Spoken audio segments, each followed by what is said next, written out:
Good afternoon, everyone, or actually, because I think we have a very, very international audience, good morning or good evening. My name is Bertin Sorgenfrei. I'm the business operations manager for DALIM software, taking care of the German-speaking territories and also Asia and Latin America. And I would like to welcome you to the third episode of our second season of our Do More with Less webinars. Today, we're going to talk about packaging. Well, actually, we gathered a panel of industry specialists to talk about packaging for you. So I'm very happy to have a very well-known packaging expert here in this round, Uwe Melichar, the founder of Melichar Bros, and also in his many other roles, the president of the EPDA, the European Packaging Design Association. And he adapted the title of our webinar series, the Do More with Less, a little bit, and he's going to talk about sustainable packaging. Sustainable packaging, certainly a big topic in the packaging industry, and as I'm sure he's gonna present some of his own ideas and maybe also some solutions of what we can all do to make this world a better place. After that, also very proud to have one of our clients here. We have Mario Garcia Yeste, the Packaging Innovation Manager at ISDIN. ISDIN, as especially the female audience might know, as a skincare and sun care product manufacturer from Spain.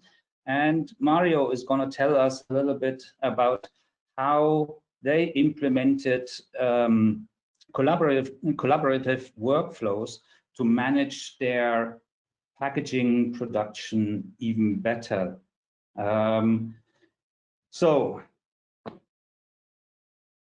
Just a little information about this webinar.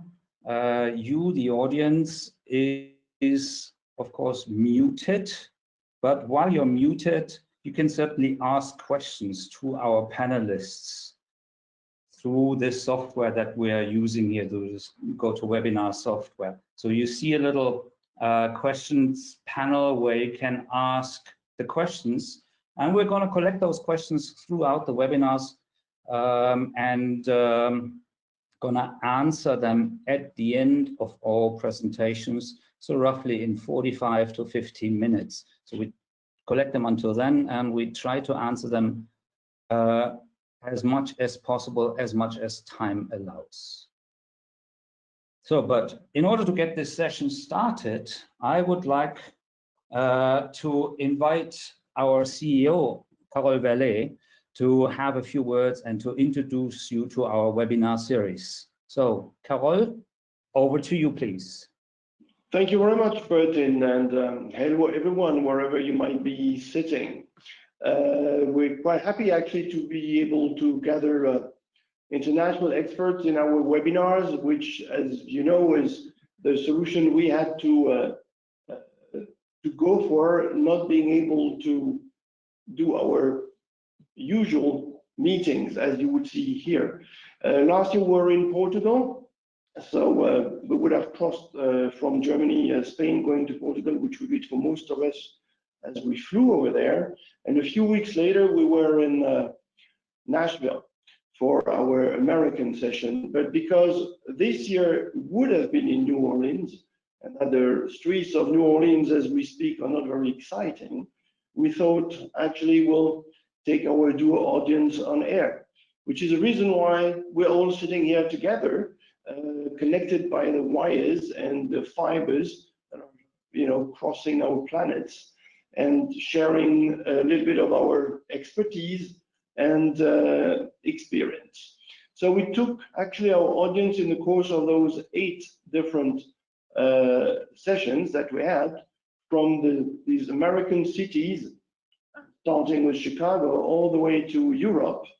Today we are going to stick around Europe in terms of destination for our speakers. First, we are going to listen, what is happening in Hamburg with Uber, and then we'll take you flying to Barcelona. So if you have never been to Hamburg, I could not encourage you more actually to go to Hamburg. Uwe was kind enough to send us these pictures that tells you a little bit how much water there is in Hamburg. There is even a saying that there is as many bridges in Hamburg as there is in Venice. And Uwe is going to talk to us from that very area, where basically the ships used to unload and reload everything they would bring to the harbor. Meanwhile, ships have been increasing in size. This picture is from this weekend. Uwe is actually right there in front of the largest container ship in the world.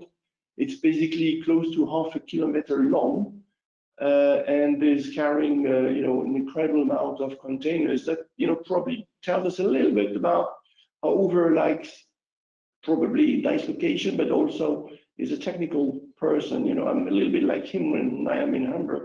You would probably find me roaming the harbor.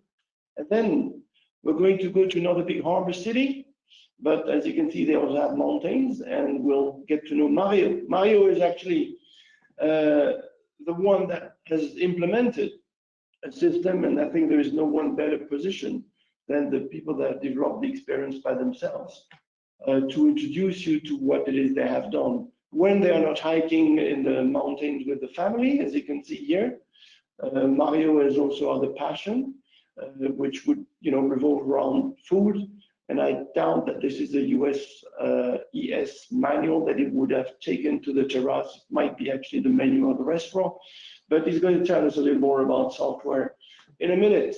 So last word to remind everyone that if you have not applied yet, you will be able to receive a European edition of our magazine, which has, for the purpose of the Duo on Air, been personalized to your name, provided you gave it to us. So in the follow-up email that you're going to receive, unless you've already applied to receive it, please enter us your data and give us your address, and you will have this magazine shipped to your door. We already have sent over 500 copies in the US territories, and Europe and Asia will be coming next. So don't forget, send us your coordinates. There's a lot to read about this magazine, as you can see from the table of content. Lots of stories, which are all stories we would have told you in our Duo meeting. So we're happy to tell those stories in our on-air series, and we thank you for being there. We ask you to stay tuned and sign up for our next edition, which will be coming later next week. Thank you very much. We are actually here with handing over with Uwe, which we thank in advance for having joined us. Uwe, it's up to you.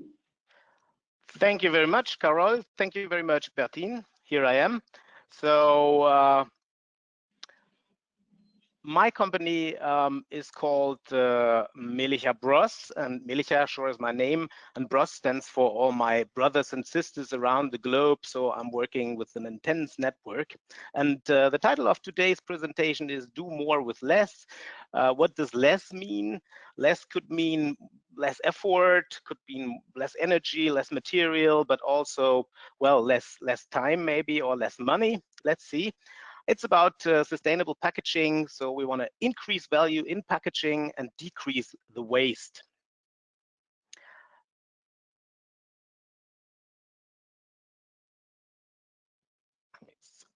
Yeah, apart from working for my company, as Bertine already said, I'm president of the European Brand and Packaging Design Association, EPDA, that takes me around the globe, as you can see here. And I'm also Red Dot jury member since 6 years now, and I'm Red Dot ambassador. So there's a lot to do, and it's always about packaging, and it's always about sustainable packaging I'm focusing on. The big question is what's up and how can we change the world? This is really a very big question, but packaging is really a topic for the customers, for politics, for retail. Everybody is crying for less packaging. Everybody is crying for better packaging. And I try to give you some insights what this could mean and how we could get there. So there are a lot of visions out there. This is the Original Unverpackt store, a vision of it. So what would happen if we could, well, have no packaging at all? This is an idea, a very radical idea, and it's an idealistic view, and it derives from former times. You remember when we had the stores where everything was loose and you got it in bags, however, but to be honest, if you talk to people, then there was a lot of like crawling and scraping in these drawers, so there were insects, so that's not really the ideal idea, and there's some more things missing if you really have no packaging. This is the reality. You see in our supermarkets, hypermarkets, wherever you are in the world, there are many goods all packed, and there's a lot of packaging. So there must be something in between these ideas, and packaging there are some very important aspects. So for sure, it should protect the valuable goods. So it's a safety aspect. It can extend the shelf life of a product. Then there is convenience. How can you reseal a package, or how can you take things out at all? This is also important if talking about packaging. And last but not least, it's sustainability. And we need to find the right balance between these three aspects and have to achieve a good packaging. And in this respect, I brought 5 trends or 5 solutions, as you can say, to you. Starting with number 1, yes, material. That's a big issue. There are new materials coming up. There are materials like from wood.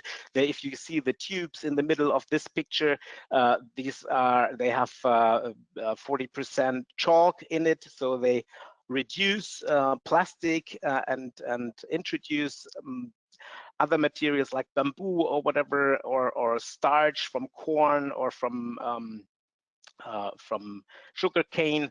But this is a longer discussion. I don't want to go too much into detail. What you can also see is a package from Frosch.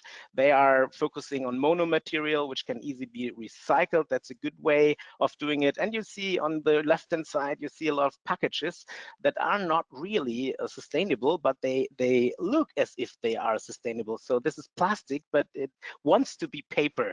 And this is also interesting. We'll see that in another company as well. This is a very interesting, quite new material that's made out of mushroom. It's from a company called Ecovative, upstate New York. They're based, and they let the material, this mushroom material, grow into a shape, into a mold, and you receive something which is like styrofoam, has the same aspects, but it's still under development. I have a sample here, but it's not really to the point right now. There's some time to come.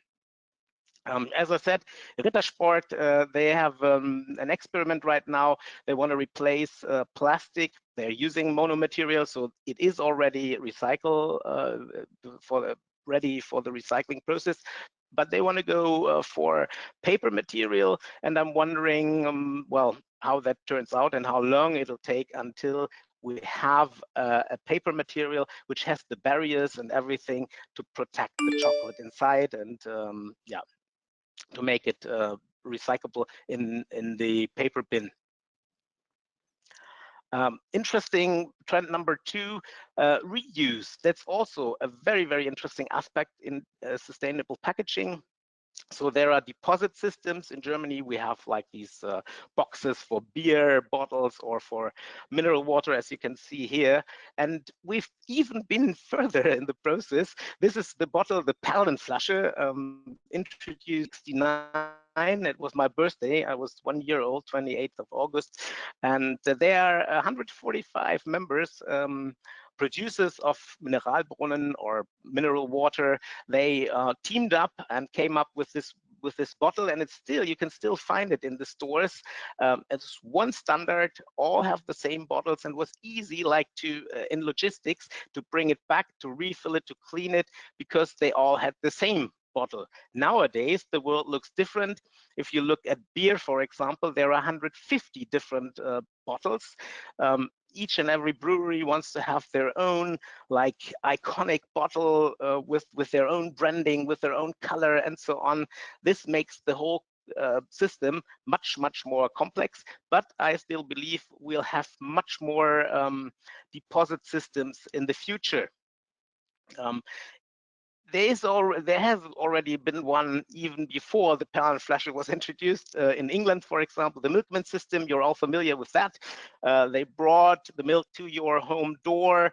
And here you can see that's not only the material glass, but it's also the whole system of logistics, of service. You can pre-order it. You have somebody to talk to, has a social aspect as well, whatever that means. Today, there's one company who took this idea up. It's a company from the US, TerraCycle, it's the name, and they introduced this system Loop. And you can order food products, whatever, also non-food products at Loop. And they are really cooperating with many big companies like Procter & Gamble, Unilever, all those huge players. And what the really outstanding thing is on the one hand side the box, because the driver takes it back, but even more exciting is that the packages you receive, there are not single-use packages, but they can be reused. They will be cleaned and reused. So if you, for example, buy a Ben & Jerry's ice cream, then you take it out of this stainless steel container, very nice, very neat, and after you finish it, you put it back into your big box, and it'll be cleaned and reused for the next session. You have to pay a certain deposit, but it's something where I can really see a bright future for this project. Another company is from Finland. So they're called Repack. And this is especially for all the online sales. Imagine, I mean, in e-commerce, this time where we have COVID-19 driving us mad, we are all ordering from Amazon and from all these companies. And they're, for example, working with Zalando, a retail company in the fashion business.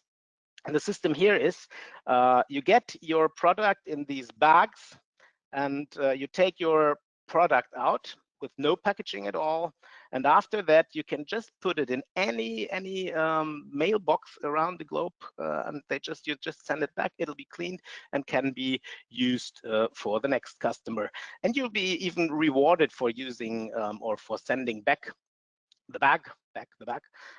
You get a discount on many retailers offers, and that helps the company to get their bags back, and it'll also give you kind of a little bit of an incentive for doing so. It's again not only the material which can be reused, but it's a very nice system that works very well, and it's already quite in heavy use, I would say. Check it out. They have their website. It's really interesting to see what they're doing. Let's have a look on trend number 3, or topic number 3, sustainable technology. This is also a material thing. It's called paper foam.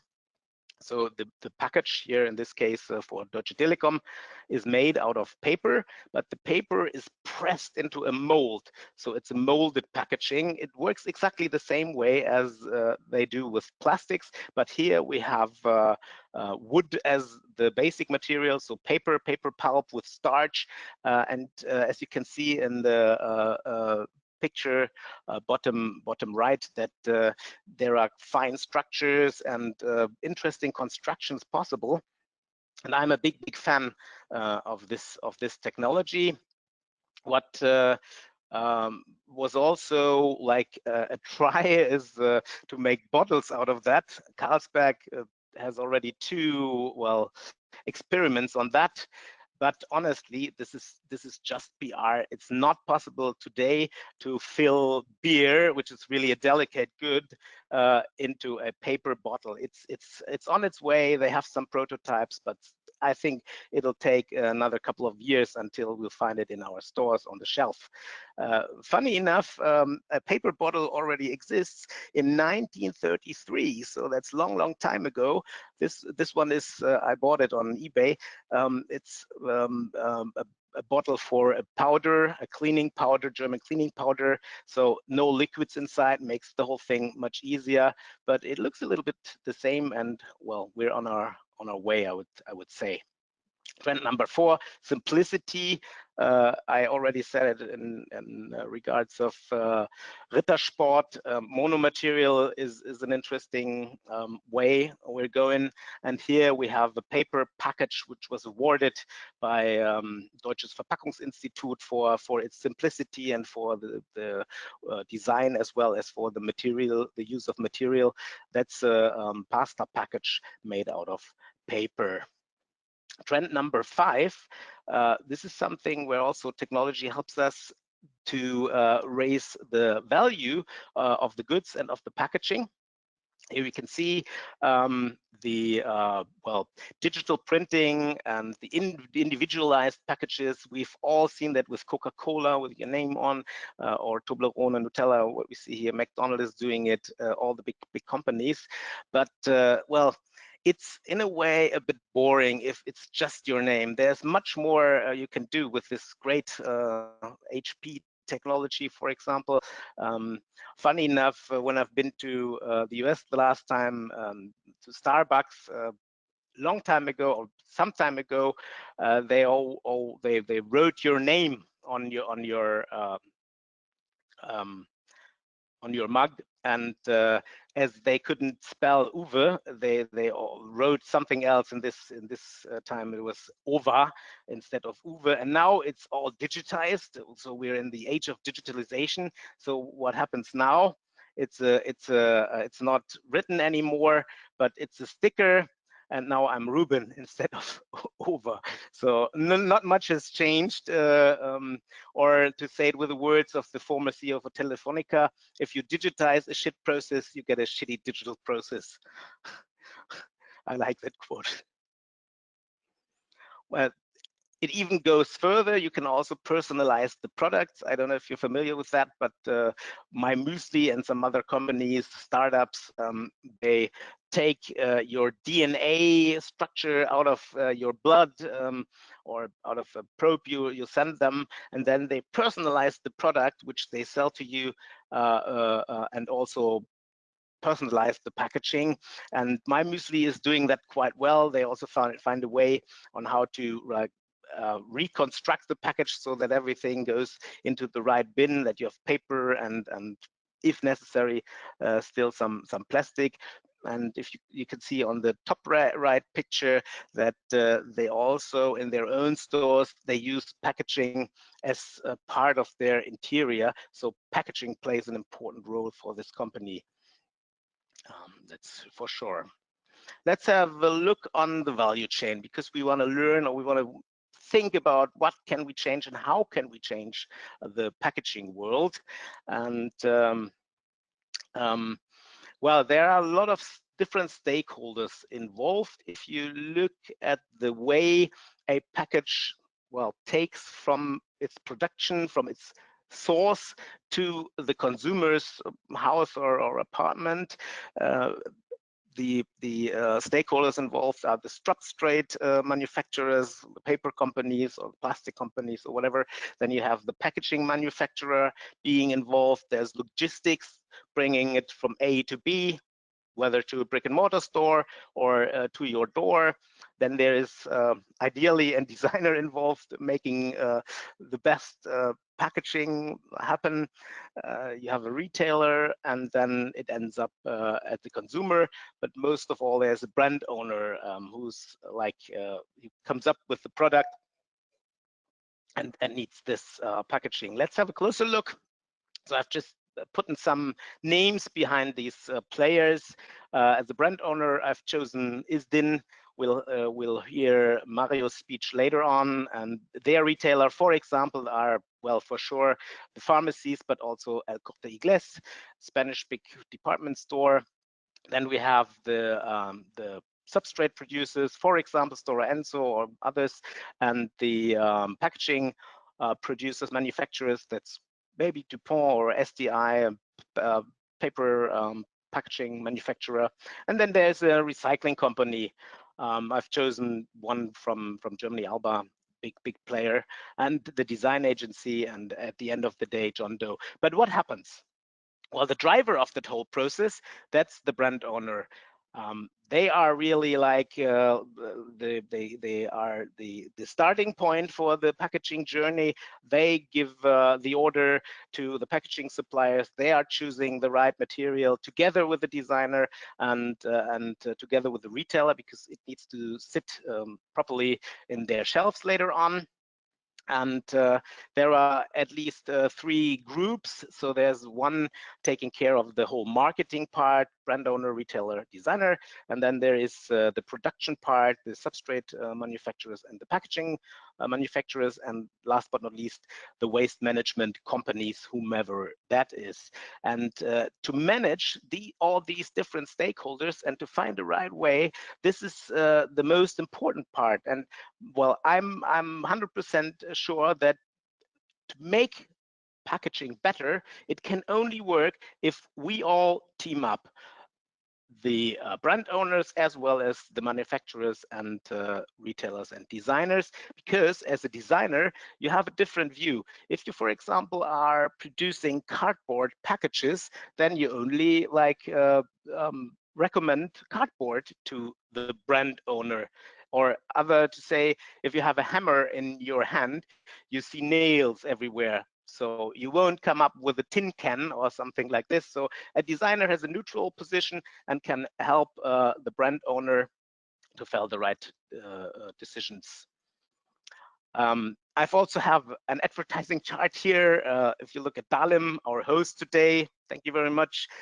They are also a very important player in this process, because they can help, especially in between our marketing and production companies, to shorten up, doing less with more, to shorten up the ways to make the whole process easier. But we'll hear a lot of that from Mario's presentation later on. Yeah, that's basically what I wanted to tell you. And to sum it up, what to do, my recommendation is in 5 points.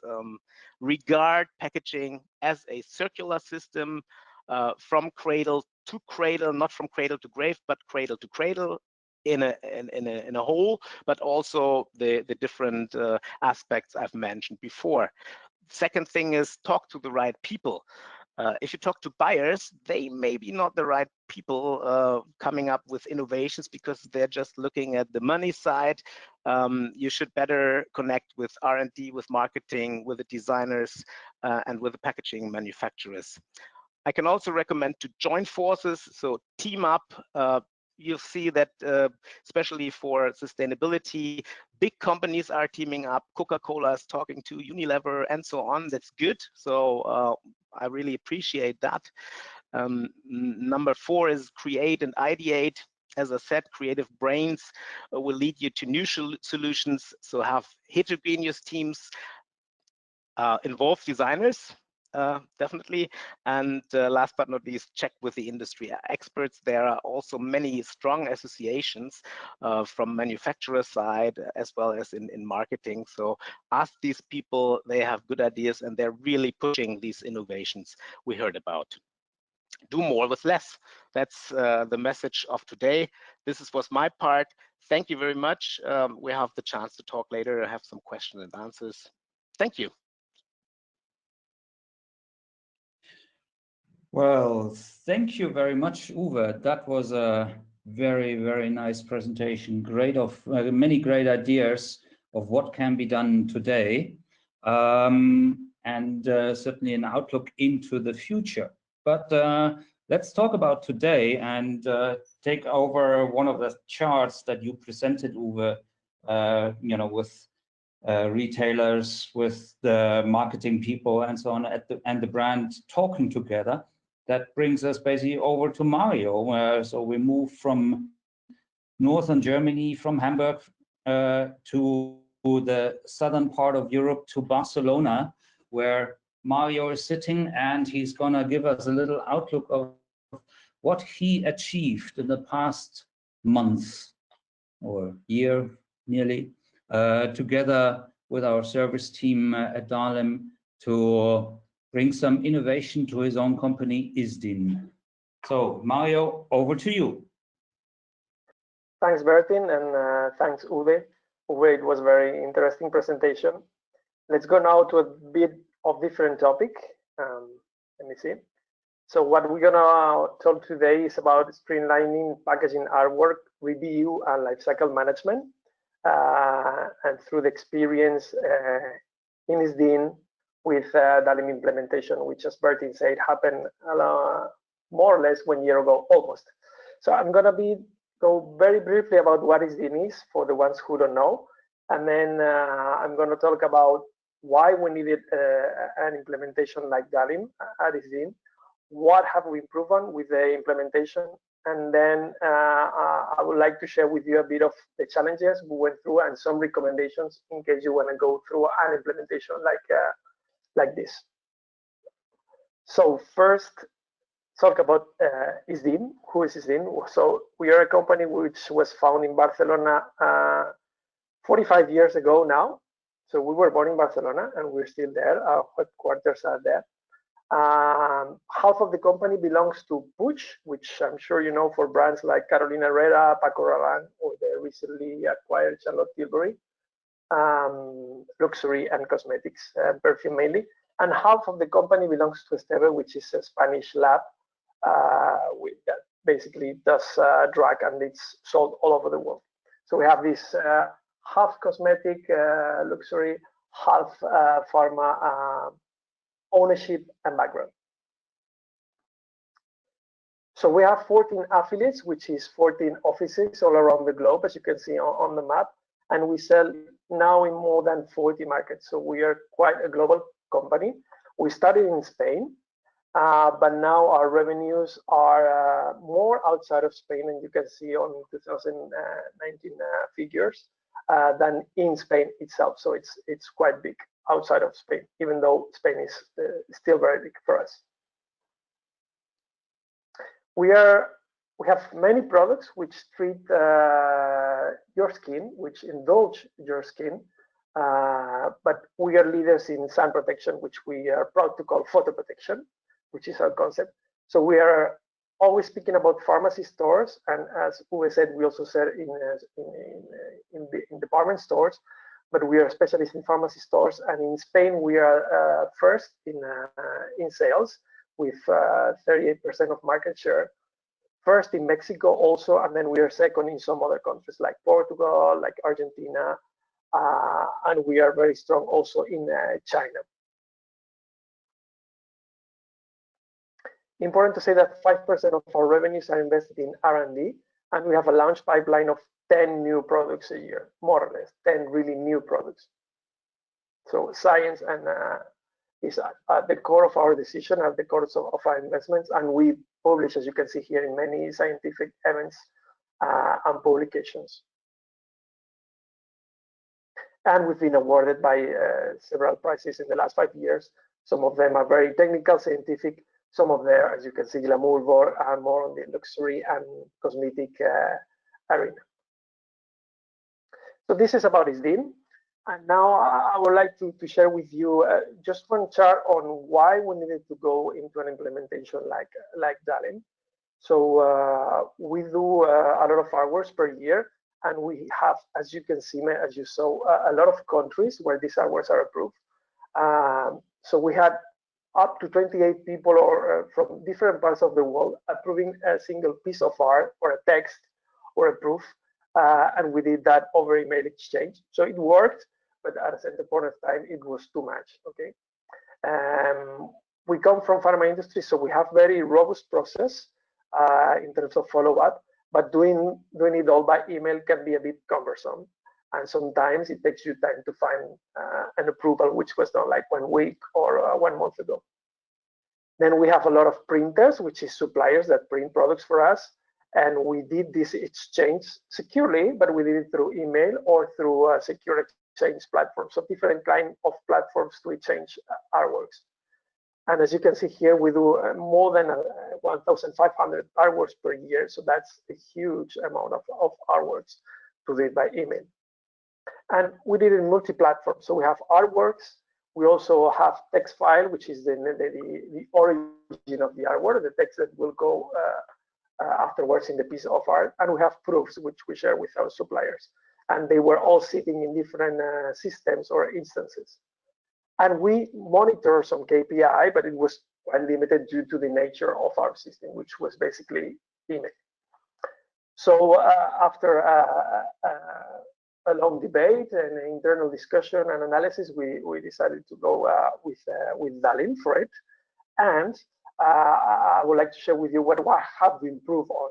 So as you can see here, we have improved on one. It looks very simple nowadays because everything is web-based, but it's very important when moving from email to a web-based solution. So we have more than 200 users now, and when we need to give a user to a new person in the company or outside a company, it takes us about 1 minute to do it. This person then doesn't need to install anything, and it's accessible at the minute, and it's always available. So that's very, very easy.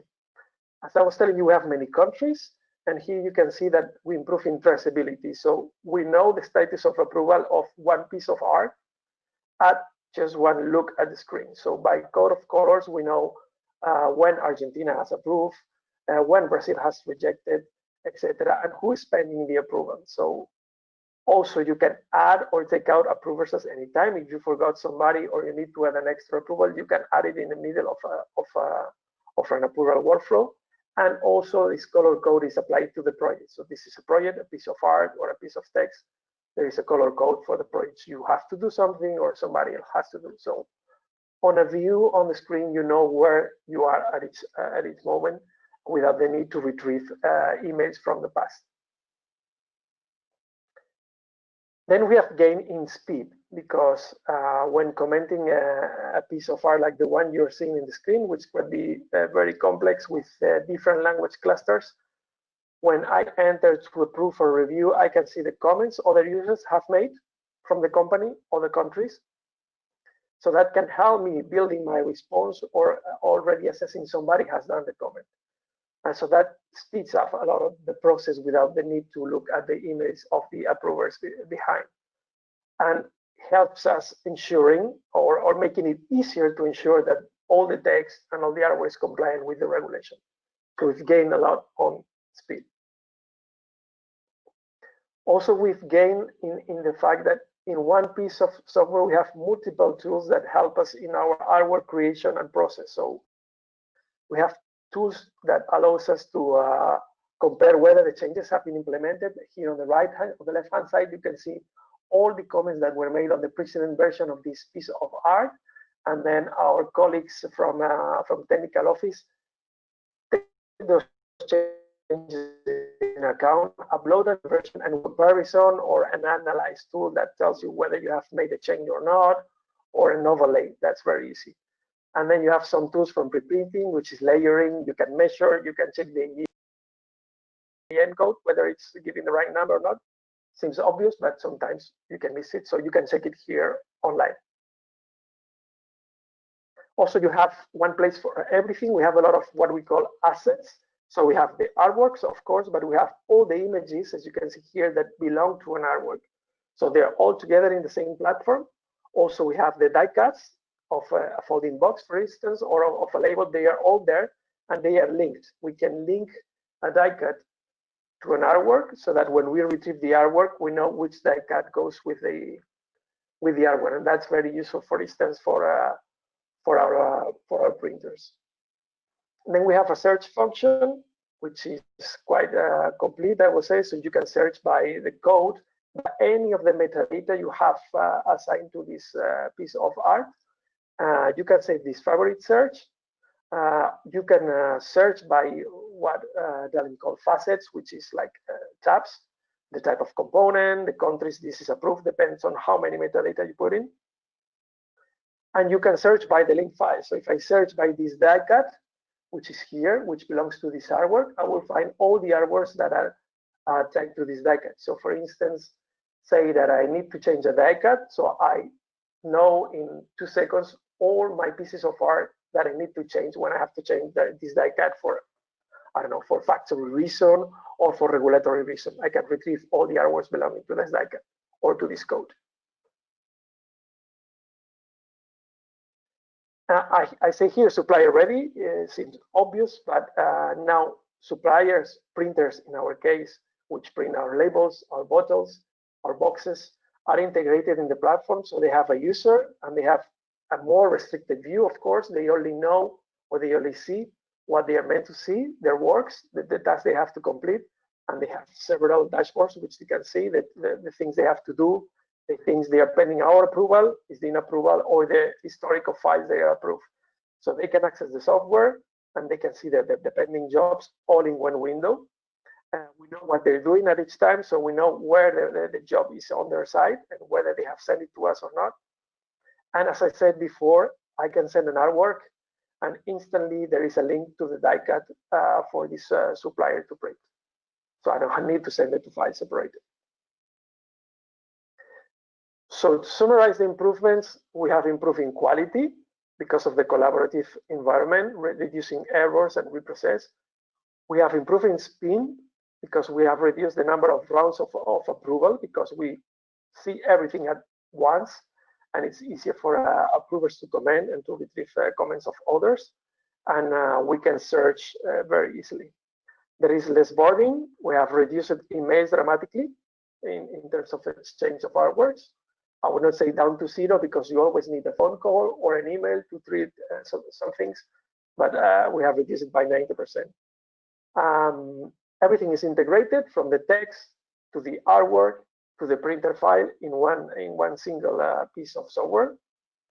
And it's safe, of course, because we don't exchange files outside of the system anymore. Everything is sitting in a server we have selected, and it's secure.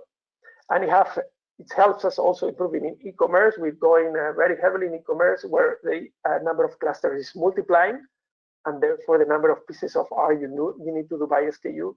So multiple language and approval is much easier now. And to finish, I would like to share with you our experience in the implementation. What are the challenges and our recommendations? And it's just 6 bullet points. The first one is, I would call it revisit yourself. So you need to think before telling the DALIM guys or any guys to before they program anything. You need to think whether your current process is the best, because you at the end you need to write a workflow. So it's the perfect time to rethink your process and simplify it as much as possible. When briefing DALIM guys, you need to be specific, of course. And you need to spend time in detail in the system requirements, especially about consumer interaction. How this process you think as a technician is going to be seen by the user, which is not as experienced as you, and which was, for instance, in our case, using email, which is very simple in one side. You just need to send a piece of art, put a text and put a number. Now we ask them to fill some metadata, so we are able to retrieve, as I said before. So you need to be very specific on how you want this to look like. Not that it cannot change, but it just saves you time, of course. My recommendation would be, as much as possible, try to keep it standard. DALIM is super configurable, you can change a lot of things, but if you keep it standard, you are faster in implementation, and it takes you less time, basically, which is money, of course. Also, you need to document, of course, document your workflow and your behavior so that the DALIM guys can do the programming and the setup nicely, but also try to document after you go live all the changes and all the requests you made, so that when you test again against the changes that the DALIM service does to you when you ask it for a change, that you remember what you've asked for, because sometimes you miss something and then you need to test it after the test is been made. This is very important. Try to think KPI first, which means if you want to measure KPIs out of DALIM, which is something you definitely want to do because it's there, it's very useful. Trying to integrate that in the development. So try to brief DALIM guys well in advance which kind of KPIs you want to track afterwards, because then the setup can be tweaked or modified to make the retrieval of data easier. So that's a good piece of advice, I think. And then I would say, if you have a big team which work with artworks in terms of development of the software with DALIM, try to keep the team small, maximum 4. But that would be my recommendation. But these 4 people need to represent enough your company so that the decisions they take will be taken in consideration by the rest of the company. But if the team is small, the interaction with DALIM, which is also a small team, makes it very easy, and you will get the most of the implementation. So that would be the recommendations. That's the end of the presentations. I thank you very much, and I leave you until Bertin tells us what to do next with a photo of our product range, if Bertin allows me. So let's proceed to some of the questions. And let's start here with Mario, while you're still on. Audience wants to know the process that you described, the implementation that you described seems fairly complex. So how long did the implementation phase take?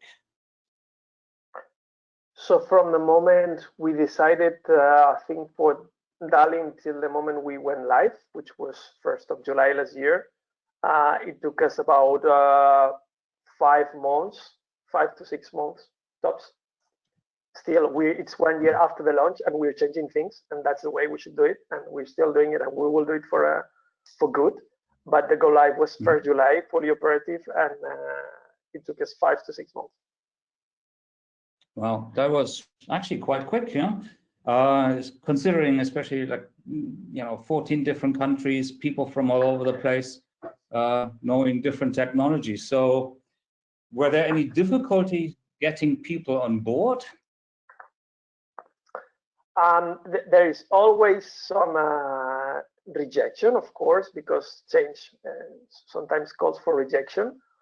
But as I told you, the key of having a small team of very reputed people, very knowledgeable people that were cascading their decisions within the team with their teams afterwards was key for success.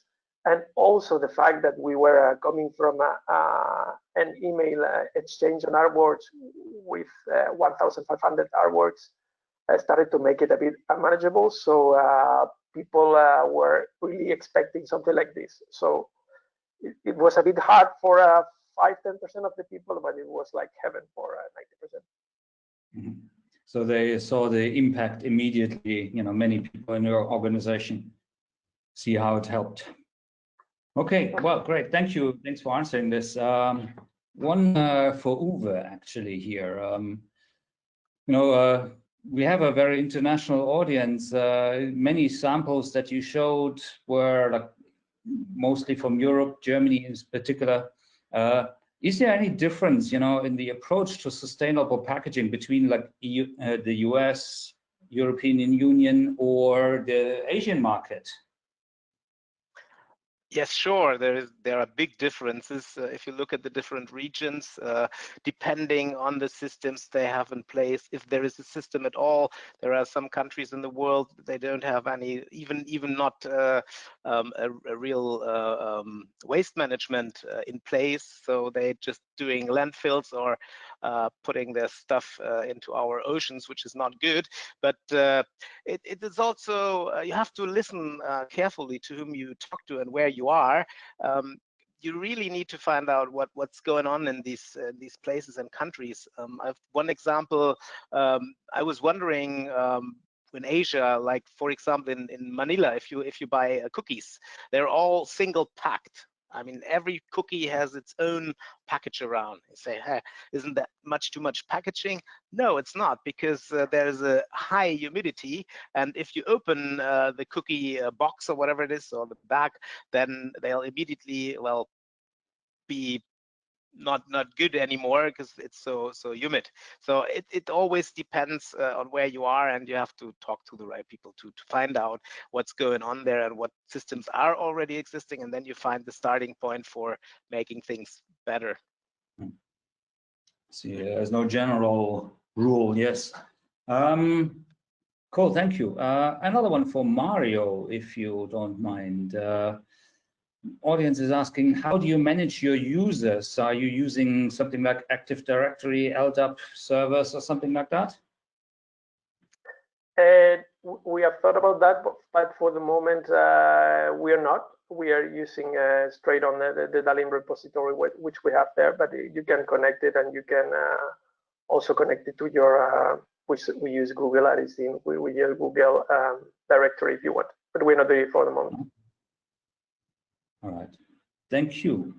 So, and then last question for you, Mario. How many Marios are there? I mean, especially in the implementation phase, training phase, and now since you're live, how many people are there to answer questions and hear the complaints? So there's not one Mario, there is like more. I would say two. My colleague Sergio was listening here too, who was one of the co-leaders of the project. But we have like a pyramid. It's a pyramidal, let's say, assistance structure. So we have per role, we have several roles. So the guy who approves in the country, the regulatory, the marketing. For each role, we have like a leader who is the first point of contact for simple questions. So if this person can answer to their area of the department, they answer. If not, they escalate to the next level, which is like 4 key users. The 4 people who implemented the software, by the way. So they are second level, and then if they cannot answer, they escalate to Sergio and myself, who are the 2 administrators. And if we cannot answer, then we go to service desk at DALIM. But that has proven to be very, very helpful. You need to define that. Otherwise, myself and the other administrator will be ruined with questions every day. And there are very simple questions like, my username is my email or my Windows credentials that almost everybody can answer. So it's a new version of my printer is not working anymore. Yeah. Okay, and then the very last question coming in from for Uwe. You know, not only through the COVID-19 situation that we're going through right now, the trend certainly is online shopping. So that means sometimes we don't even see the package, or the nice, beautiful packaging before we open the Amazon parcel that arrives at our desk, because in the online store, you see only the beautiful pictures of a product. So, are there going to be any changes in packaging, how we work on this stuff, or what do you think? Yeah, I'm sure, and I hope that we continue working on that, because I still experience every day that if the parcels come in at my door, it's the box in the box. and that's not a solution for the future. I mean, why should I see all the benefits of the product on the package again if I've already felt the decision to buy it and got all these informations on my screen beforehand? And also from a physical point of view, it's much too much packaging, and I'm sure systems like we've seen with Repack are the right direction we're into. What is also interesting with COVID-19, I mean, we're talking about hygiene, and we've seen the coffee, mugs or these paper cups. The cups. We've been on a good way with reusable cups for a long time, but now due to this new situation, we're back 2 steps, and we're still having the paper cups again due to hygienic reasons. So this is interesting, but I think it's just an intermediate period. I'm sure we'll get over that hopefully soon. Well, we'll see. Well, thank you very much. Last one question. Sorry, Mario, there's one other one. Has anyone implemented SSO, so single sign-on, in the user management? Have you done something like this, Mario?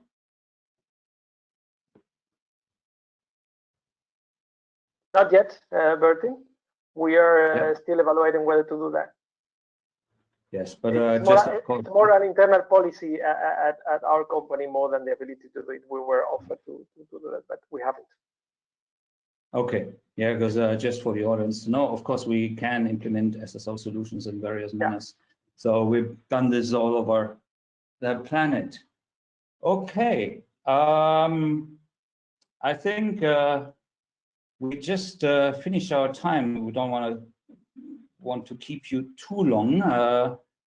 So I thank you very much again, Uwe, Mario, also Carol, of course, and you, the audience. Good to have you here in those times. Good to bring you online for our webinar sessions. And of course, we have another one coming up to keep that series of our webinars. Actually, next week, next Tuesday, we're going to have one in German. So for mostly interesting for our German-speaking companies, it's all about digital print, being more profitable with digital printing, which is jointly hosted with Deutsche Drucker, one of the largest trade magazines here in Germany. And I really would love to see you next week in that webinar. And until then, all I have to say is goodbye. And I'm going to start a little video shortly to close this session. So any last words from you guys? Just thank you for having us, Mario and Bertine, Carol. Thank you very much. It was a pleasure. Thank you very much also. Keep safe. Bye.